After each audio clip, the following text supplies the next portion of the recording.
विक्रम और बेताल सच्चा न्याय। शुरुआत। राजा विक्रमादित्य अपने न्याय, बुद्धिमानी और साहस के लिए प्रसिद्ध थे। एक दिन तांत्रिक ने उनसे कहा, राजन, यदि आप इस रात उस पेड़ पर लटके बेताल को पकड़ लाएंगे तो मैं आपको अमरत्व का वरदान दूंगा।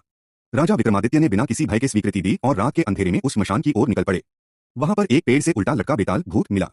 जैसे ही राजा ने उसे अपने कंधे पर उठाया, बेताल हंसकर बोला, राजन, अगर आप रास्ते में बोलेंगे तो मैं फिर से इस पेड़ पर लौट जाऊंगा, लेकिन अगर चुप रहेंगे तो मैं आपको एक कहानी सुनाऊंगा जिसका उत्तर देना होगा। यदि आप जानते हुए भी उत्तर नहीं देंगे तो आपका सिर फट जाएगा। राजा ने सहमति दी। कहानी। एक नगर में धर्मपाल नामक व्यापारी रहता था। उसकी एक पुत्री थी, ललिता। एक दिन उसने नगर में एक वीर युवक को देखा और उससे विवाह करने का निश्चय किया। संयोग से वही युवक ललिता से विवाह करने को तैयार हो गया। लेकिन विवाह के कुछ ही दिन बाद वह युवक युद्ध में चला गया और वहीं वीरगति को प्राप्त हुआ। दुखी ललिता उसके शव के साथ सती होने का निश्चय कर श्मशान पहुंची। तभी वहां एक और युवक आया जो उसकी सखी का भाई था। वह बोला, ललिता, तुम जीवित रहो, अपने पति की याद में जीवन बिताओ। इतना कहते हुए वह भी अपने मित्र ललिता के पति के शव के पास बैठ गया। अचानक आकाश से एक देवता प्रकट हुए और बोले, इन तीनों में से कोई एक जीवित हो सकता है, बताओ किसे जीवित करूं।